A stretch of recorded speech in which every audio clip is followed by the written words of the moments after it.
you have these characters. Oh, there's a C-130 flying over Oh. in honor of you. Um,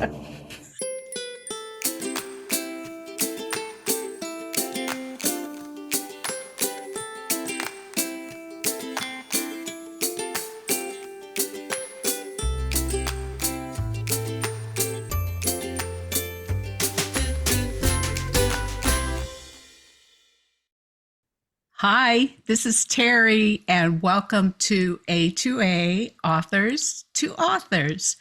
And I'm Terri Gillespie, and I am so excited because I have a best selling and multi award winning author off in the wings right now. It's Leslie Gould. And before I switch her on, just a couple of housekeeping things. Number one, if you are one of my regular subscribers or viewers, hi, welcome. Thank you so much for watching. And if you're new, welcome. And if you if you like the show, be sure and click the subscribe button. And then when that little white bell comes up, be sure and click on that, and it'll alert you to upcoming episodes. And we just love having you, and we love your comments, and you're going to love this interview. I am really excited. So let's welcome Leslie. Hi, Terri. Thank you so much Hi. for having me. Oh, it's my pleasure. It is my pleasure. So, Leslie, you are one busy lady. So, one of the first things that my viewers like to know is how they can get in touch with you and ask you all those great questions and Oh, find out more about what you're going to be writing next. yeah. What can they Okay. do? Yes, I'm gonna tell them in just a second. First, I'm gonna tell all the readers out there, all the readers everywhere, to like and comment on your YouTube channel. And I can't tell readers how much I love your interviews with other authors. They are so fun. Like everybody just comes alive and the stories come alive. And Terri, you do such an amazing job. And please, readers, follow Terri on all of her platforms. She has great information. Not only is she an amazing fiction writer, she is doing so much to promote other people. And I think that is like true love of reading and writers, and also really being faithful, to God. And you have a gift here. And I just have to say thank you for sharing that gift. So first, like Terri, comment, all of that, and then hop on over to my website, which is lesliegould.com. And from there, you can follow me on Instagram and Facebook. And those are the two that I'm most active on. So follow me there, and then sign up for my newsletter. And I just have to tell you, I send out a newsletter every month. Sometimes I take July off, but every other month I always send out a newsletter, or it might be August, just depending, on how the summer's going. But I send out at least 11 newsletters a month, and I always have a giveaway. And I often give away one of my books, or I give away someone else's book, but I always give away someone's book. So definitely sign up for my newsletter. Yes, That's thank you. great. And Leslie's uh, website popped up, but just so you know, down in the description section is going to be all that information. So you'll have Leslie's web address, you'll have her social media, where to buy her books, all sorts of any interesting things that we might be talking about during the interview. So be sure and check that description section. And the nice thing is my husband puts these chapters so you can kind of find if there's something that you really want to know about. Again, you can just click on that chapter and watch it. So, Leslie, your book, The Passing Hour, and it's the second book in the Amish Memories. It was so good. I really loved what you did with this character. And Brenna, I really identified a lot with her. Um, and I love that you are able to develop characters with such flaws that are identifiable. And I read the first paragraph during my top picks, which of course Leslie was a top picks for last month, or actually for October, I think. And but I would love if you would read a portion of this passing hour. Yes, I would love to.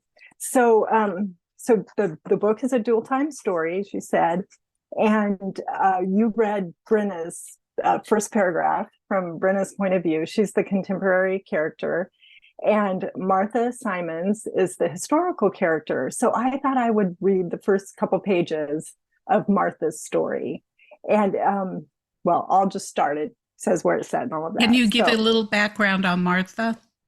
Yeah, so Martha is the second daughter in the Simons family. Her older sister, Claire, was the protagonist, the historical protagonist in A Brighter Dawn.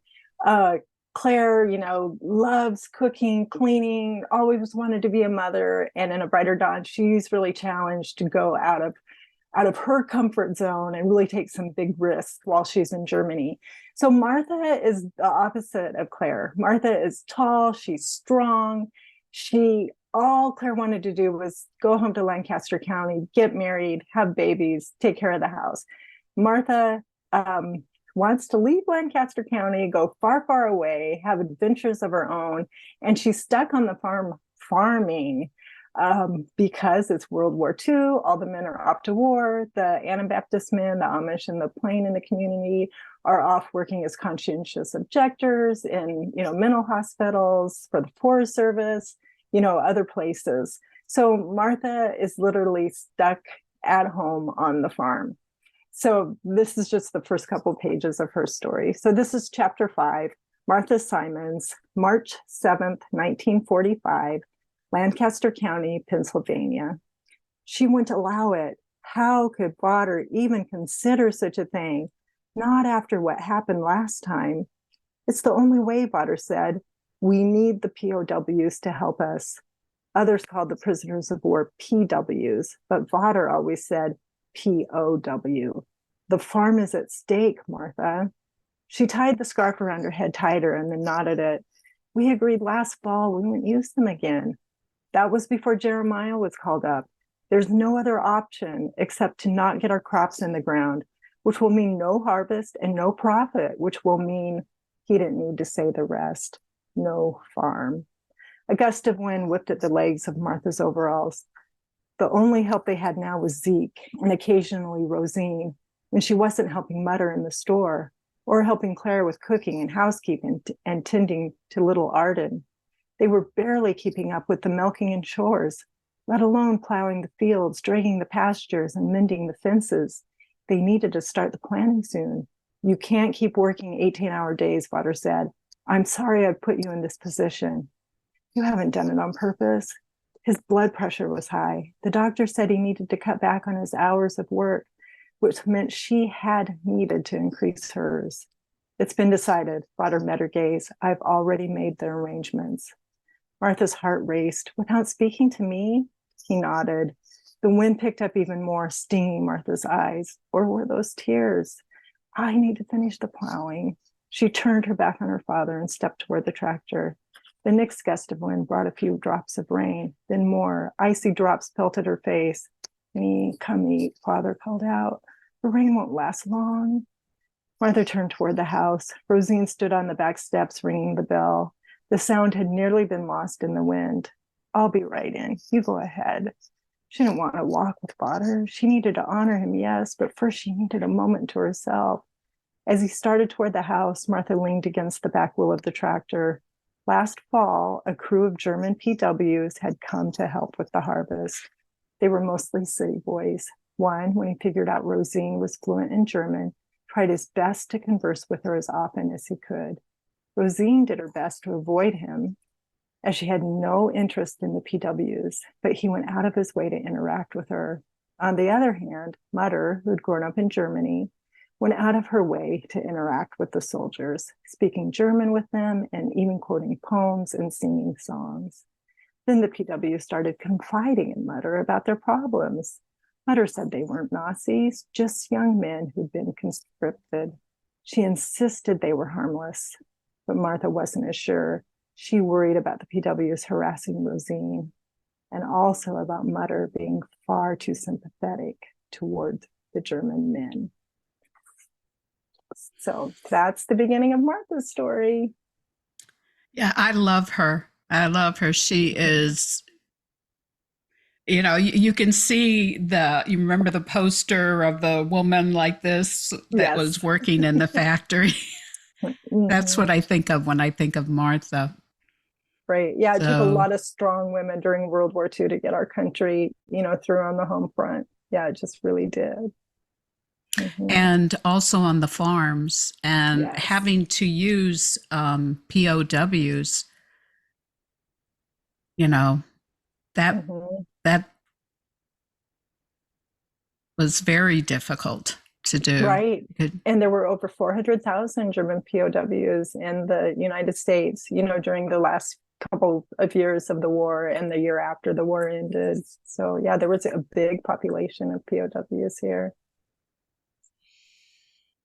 It's amazing that, now this is a question I would just thought of, were they captured in the US, or were they transferred? Yeah, they were transferred from Europe. So first England started taking all the German POWs, but they soon ran out of room.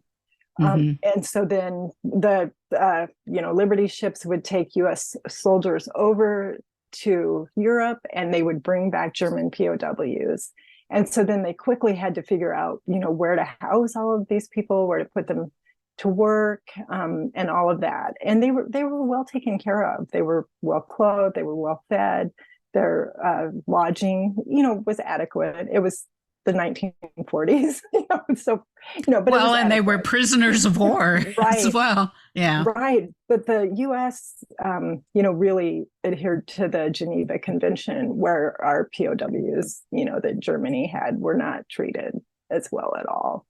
No. Yeah. And there were lots of German POWs who really, really wanted to stay here. And some were able to come back after the war. They went back to Germany, and then they, were able to immigrate back.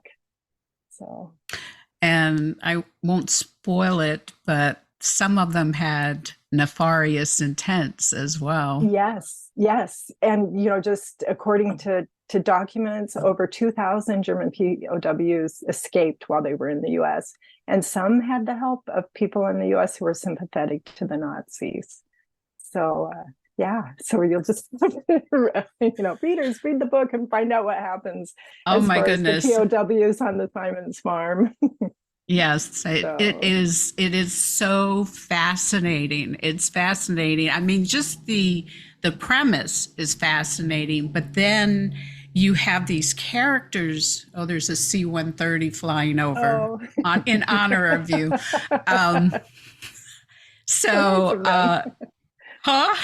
Pardon me? Nice of them. I know. Well, there should be another one in a minute. So that's one of the reasons why we bought this house, is because the C-130s fly over. My husband being a aircraft designer, I love planes. So yeah. Oh, that's great. There's the next one. Okay. So, but what was also fascinating is how you develop these characters within the boundaries of the Amish community. And it just, to me, it was so fascinating how you develop these characters, especially the ones in the historical timeline. Yeah, that was so fun to do. I found documentation of POWs on Mennonite farms in Pennsylvania. So, the big question as a writer is always, is this plausible? You come up with an idea and then you look for support. And I found it. So it's just really fascinating to think of all the challenges that Anabaptists, people had during World War II and any wartime. Their men don't want to fight, because they're non-resistant, and there are just a whole lot of challenges. And there were just different challenges during World War II than any other war, because we actually had enemy POWs on our soil. Mm-hmm. Mm-hmm. Just fascinating. So what are you working on next, Leslie? Well, I just sent off the edits for By Evening's Light, which is the third book in the Amish Memories series. And it's Treva's story. She's the youngest of the three sisters. So I'm at that point where I'm making a list, all the things I need to add or change or fix when I get the edits back again. So, and I'm really excited to get it back. I love the rewrites. The first draft is always a struggle. I mean, it's really work, I'll just be blunt. It's work. And then the rewrites, they're fun. Like, you have that draft done, you get feedback from your editor. I really enjoyed that part. And then I, really like all the edits after that too. So I'm looking forward to getting that back to work on again. And in the meantime, I've started a new series, and the series is called Letters from Paradise. And the title of the first book is Down the Lane. And each of the three books in the series is centered around a circle letter. So the Amish do circle letters, red letters. So it'll be a whole group of people who will write letters and send them around to each other. So it's kind of like Amish social media. and Mennonite people do this too. So so each of these are romances, and each of the books is centered around a different circle letter. So so it's just, I love it. yeah, just I'm looking forward to that series. Yeah, I'm looking. Go ahead. I'm looking forward to book 3. I do that all the time. Ask my family. Oh, I do it too. Yeah. So that's what I'm working on now. Well, I am very excited. Now, in my interview blog of Leslie, there'll be a lot of fascinating information. There are also some really sweet photos that you passed on to me that will be in that blog. I do want to go back to what you were saying about how you love changes and edits. I think you are the very first author who has ever said that to me. I think that's really important for those of you who are writing or love to write or want to write. That is a great perspective, and it's one that I should probably adopt. So I just really love having someone else's, point of view and perspective on the story. And someone, who's just a skilled editor. It's like, oh, thank you. It's always just what I needed. And who believes in you and who believes in the story. Yes. That I think makes a wonderful difference when somebody loves the story and just wants to see it better. Mm-hmm. So yeah.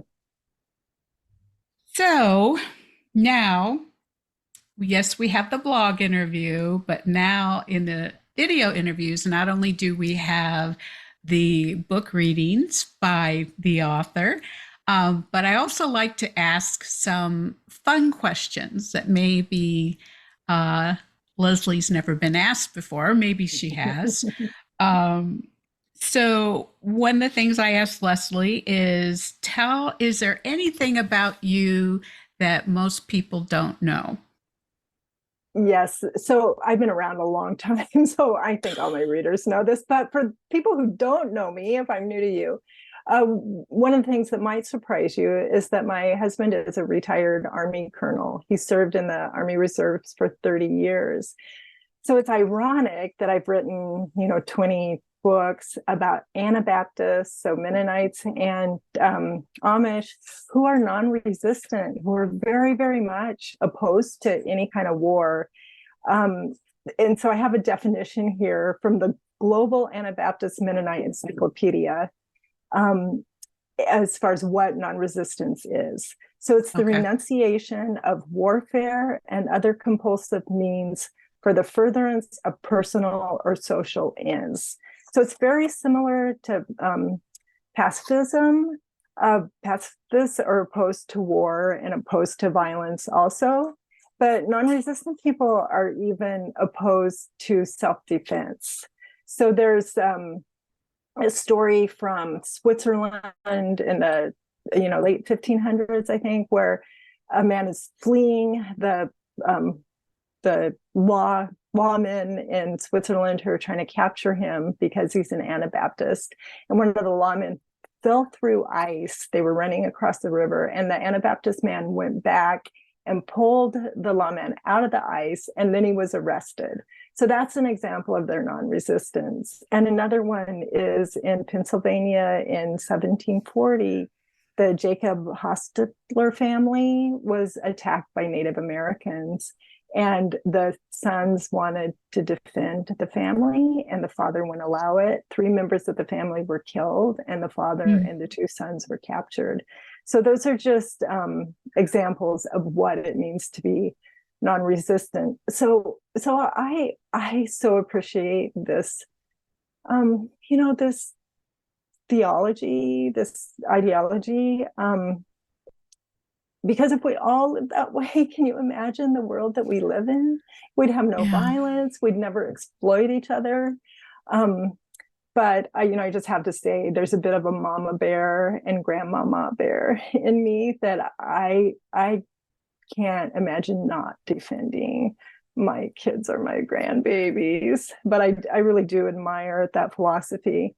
So as far as my husband, here he's in the Army, and I really, really sympathize with these non-resistant and pacifist ideas. And we sent all of our kids to a Mennonite preschool. I've always really been interested in the Mennonite faith and all of that. But I just totally supported my husband through his 30 years. And we really grew as a family as the result of his service. But he was in medical units, and he even commanded a field hospital in Afghanistan. And I've seen how he's, how he led the people in his units. And now he's gotten all but 2 of his translators out of Afghanistan. And I just see his heart for other people. So he's still, it's sad. He thinks about these 2 translators every day and communicates with them online. And it's such a hard, sad situation, but really see how God really used him, as a medical officer, in the Army. So, so that's something people might be surprised about me and my family. Thank you for his service, and thank you for you and your family's service, because my husband was in the Navy, and it's not just them and that are serving as well. But thank you to you too, Terri. Yeah. Thanks. Yes. So, I have read so many horrible stories of the translators that were just abandoned. And because they were taking a risk to support the American troops, and then they were just left behind. So how wonderful that your husband worked so hard for his translators. That's and we're not giving up hope. We're still hopeful the other 2 and their families will get out. So But it's such a hard situation. It's just, the result of war, just so much messiness is left behind. Yeah, it's really difficult because I have family and friends in Israel. And so it's, so that's very difficult. And it's a very complex story, situation. And, the people of Gaza have lost so much because of a group that does not care about them. It just cares about their own agenda. So it's very complicated. And the friends that I have are supporting. I like posting their stories because they post stories about helping other people and what they're doing to bring food and services to not only the Israelis, but across the border into Gaza. Yeah. So, good. Yeah, there are just so many victims of war. And you're right, it's so complicated and so layered. Yeah. Yeah, what a tragedy. Yeah. Yeah. Well, how about let's move on to a happier note. Do you wish you had a superpower, or do you have a superpower? And tell me. Well, I don't know if I have a superpower, but I think all writers have the superpower, and it's just research. And perhaps my family depends on me more because they know I love research, but not only do I just love researching my projects and researching for my work, and I just find the most amazing things. I love using real books for research, and I go on interlibrary loan, and I just found so many books, just kind of obscure books and books I use over and over. And one of those is this CPS story. And it's about it's a history of the civilian public service. And it's how the Anabaptists served during wartime. So, and it started before World War II, because there have been so many horrible experiences before that, and especially during World War I for conscientious objectors. So this has just been a great resource. I found this wonderful book called The Art of Making Memories for my whole Amish memories idea, which has just been great. And I've incorporated some of these with my grandson so far, and the other grandchild was a grandbaby, so I'll start with her too. But then just amazing websites and information from Europe. And I think, how did we ever used to write books? How did people write books before the internet? It's just amazing. And then just for the family, I've found a couple great deals on cars, and I'm not a car person, but it's I just love to research, and I'll just go down rabbit trails and keep at it till I find what I need. So I'll just say my superpower is research. And we talked about flying earlier, about the jets going overhead, but I wish I could fly. I used to have flying dreams where I'd be flying above Portland, Oregon, here where I live. Yeah, and I dream about flying over the small towns I grew up in, and I love those dreams, and I don't have them anymore. I'm not sure why, but I just love that feeling of being able to fly. And maybe jetpacks will really allow us to do that someday, right? Because we're too heavy to use wings. That's never going to work. So I'm hoping maybe the jetpack idea will will take off. Literally. Well, as long as they don't explode, that seemed to have been the issue with the early ones. Well, yeah. I know I used to work for the Air Force ROTC, so I worked with flyers and flight instructors, and so for me, I dream of flying push you back in your seat fighter planes, like the Raptors, and one of my favorite things to watch on Instagram are the Blue Angels and the Thunderbirds, and just the precision that they have. But my dream when we get to heaven is that Yeshua or Jesus and I are going to fly together and in heaven, and we'll just go fly around and look at all the streets of gold and all the Yeah. Oh, wonderful that's things a up there. wonderful dream, Terry. Fly through the clouds.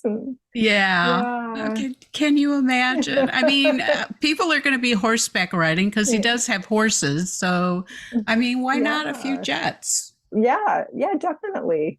Yeah. The times have changed, I think that whatever scripture mentions for that time period, that we can apply that you know, to the Yeah. present too. Yeah. So, Well, and I think, mhm. I just think that, well, let me ask you something. Sometimes, because this has happened to me, sometimes when you're writing and I call it the pocket, where you're in that pocket and then it is literally like you know the story, you know that character, and there are things coming out of that character's mouth that you know is not coming from you. Mhm. And it's like, I'm flying. Yeah, right. Yeah, that feeling of like abandon, or I feel like it's harmony. Like everything comes together and it feels so good and feels so right. Yeah. And I'm I thinking, like wow, that. this is more I than like that. me. Yeah. Yeah. Yeah. Mhm. Yeah. Because you go back and you read your books and it's like, oh, who wrote that? It wasn't Yeah. me. I mean, sometimes I read my books and I think, oh, could I just have one more chance to edit that? Oh, that's true. But other times I do read it and I think, wait, did I really write that? What a great Yeah. idea. Yeah. Yeah. Well, on Mhm. that note, um, this month's giveaway, Leslie and Bethany House. Now, you work with Anne or Karen? I work with Anne. Bethany. Yes. Okay. She's a Yeah. sweetie pie. She was wonderful. Um, Yeah. they are generously offering a copy of the latest novel, which is This Passing Hour. And I can tell you, I absolutely went through this at record speed at Mach 1. That's what I did. Yay. So the winner of this month will receive a copy of This Passing Hour. So, readers, viewers, if you would like to win this copy, it's really pretty simple. All you have to do is to like, comment, share, and subscribe, not only here on the YouTube channel, but also in on the blog interview. And when you do all of that, you'll end up getting 6 entries for the giveaway. And my subscribers right now, as long as you comment and share, you will get all 6 of those entries. So that's a pretty good deal. So, Thank you. oh, well, thank you. This is such Yeah. Well, such a treat.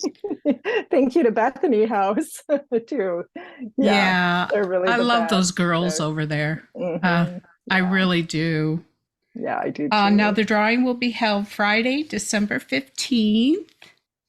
Um, and one caveat, and that is that only the contiguous US are eligible. I'm working on trying to get the publishers to do ebooks for the foreign um, entrance, but so far we haven't worked out the logistics on that. I'm sure there are a lot of logistics for that.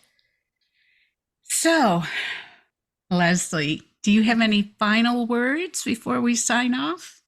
Yeah, I do. I just want to encourage my readers to really be intentional about making and preserving memories. So, I mentioned the book that I read about making memories, and the this 3-book series is Amish Memories. So I've just been thinking so much about all of that. My dad served in World War II, and he wrote a book that was published by the University of Alabama, co-wrote a book. about his time. And it was just so amazing for us to have that story. But then after that, he wrote down all of his childhood memories for us.